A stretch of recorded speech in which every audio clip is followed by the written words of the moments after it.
Bonjour à tous, j'espère que ça va. Chers hommes, savez-vous pourquoi certaines femmes ne gémissent pas, ne crient pas pendant les rapports sexuels? Vous voulez le savoir?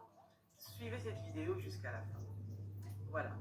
Premièrement, vous devez savoir que lorsqu'une femme gémit lors des rapports sexuels, c'est juste que celle-ci veut extérioriser en fait le ressenti de ce qu'elle est en train de vivre pendant ce moment-là, pendant l'acte. Et il faut aussi le savoir que toutes les femmes qui gémissent, qui crient pendant l'acte sexuel, ne le font pas forcément parce qu'elles ressentent du plaisir. Oui, ça il faut le savoir. Nous avons aussi ce type de femmes qui en fait ne crient pas, qui ne gémissent pas, qui ne réagissent pas.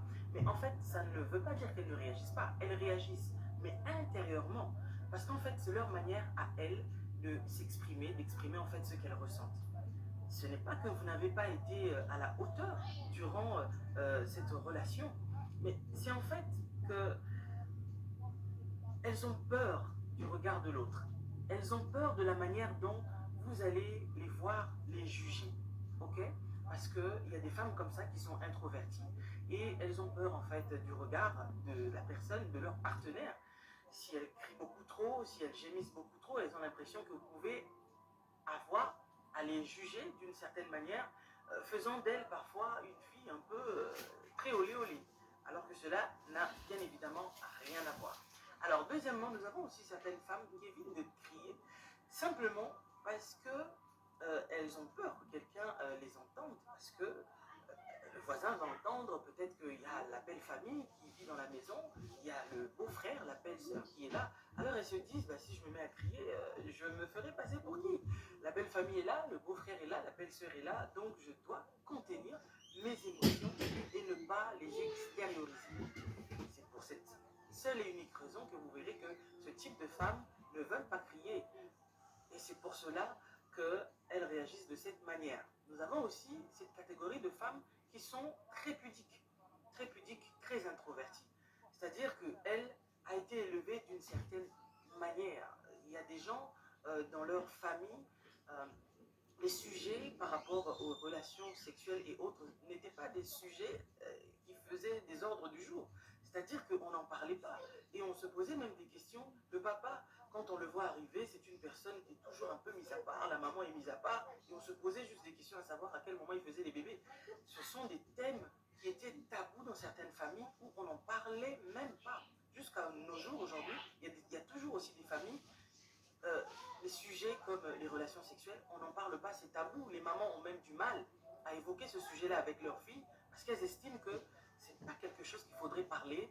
La fille va le découvrir au temps voulu, alors que ce sont des choses qui sont très importantes à dire, à annoncer à la jeune fille pour qu'elle soit déjà préparée, qu'elle comprenne déjà, voilà, peut-être pas forcément aller en profondeur si celle-ci est encore très jeune, mais avec le temps, la maman est censée aborder certains sujets, surtout concernant la sexualité, à sa fille, si elle veut que celle-ci n'aille pas apprendre cela à l'extérieur. Et donc, comme je disais, d'autres, c'est par rapport à l'éducation, et cette éducation-là a tendance à les influencer. C'est-à-dire, tu as grandi comme ça, tu ne parles pas de ces choses, et donc tu estimes que ce n'est pas quelque chose qu'il faudrait aborder. Et donc, ça impacte aussi ta personnalité, au point où, même avec ton propre mari, c'est ton mari, mais tu as du mal à, à, à à extérioriser le ressentir, le sentiment que tu ressens pendant ce moment-là de l'acte.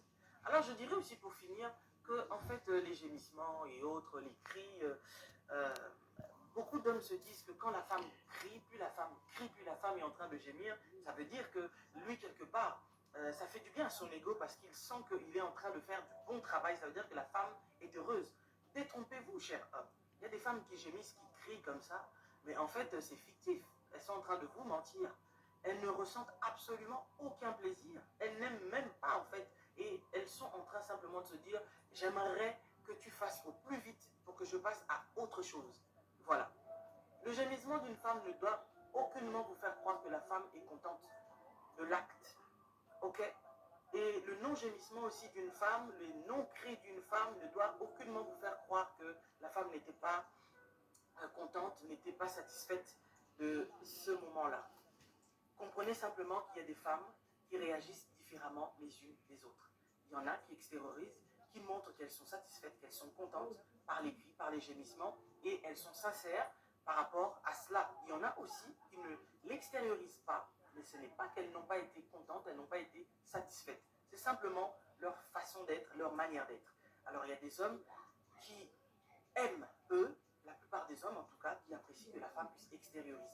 Mais je voudrais juste dire à un homme, ne te sens pas lésé quand tu vois une femme ne crie pas, une femme ne gémit pas. Cela ne veut pas forcément dire qu'elle n'est pas d'accord ou qu'elle n'a pas aimé. Non, parce qu'une femme peut aussi ne pas aimer et crier. Donc sur ce point-là, arrêtez de vous faire avoir les hommes. Et puis à toutes ces femmes qui ont du mal à extérioriser en fait leur ressenti, qui ont du mal à démontrer qu'ils sont très introvertis, vous pouvez travailler là-dessus. C'est un travail et ça s'accompagne. C'est ce que je fais avec beaucoup de personnes, avec beaucoup de femmes, des personnes qui ont du mal en fait à se relâcher et à exprimer ce qu'elles sont en train de ressentir. Donc voilà, n'hésitez pas, vous avez besoin de moi, contactez-moi sur mes pages. Que Dieu vous bénisse. C'était Elise Manzambi pour vous. Parce que moi, j'ai fait du couple en fait mon centre d'intérêt. J'aime beaucoup motiver les couples, j'aime motiver les personnes qui ne se sentent pas bien, qui ont besoin vraiment d'être elles-mêmes. Soyez 100% vous, ok? Alors si être 100% vous, c'est la manière dont vous êtes, il faut faire comprendre à votre partenaire afin que celui-ci puisse comprendre que c'est votre manière d'être. Et faites des concessions pour que chaque personne se retrouve. Parce qu'après les cris, les gémissements, je peux dire que c'est juste un détail. Voilà, ne restons pas là-dessus, sinon ça risque de gâcher l'ambiance. On se retrouve la prochaine fois avec un nouveau sujet parce que il faut bien qu'on continue de parler des choses parfois qui dérangent les couples, n'est-ce pas? C'était Elise Manzambi pour vous. Que Dieu vous bénisse, je vous aime bien. À très bientôt.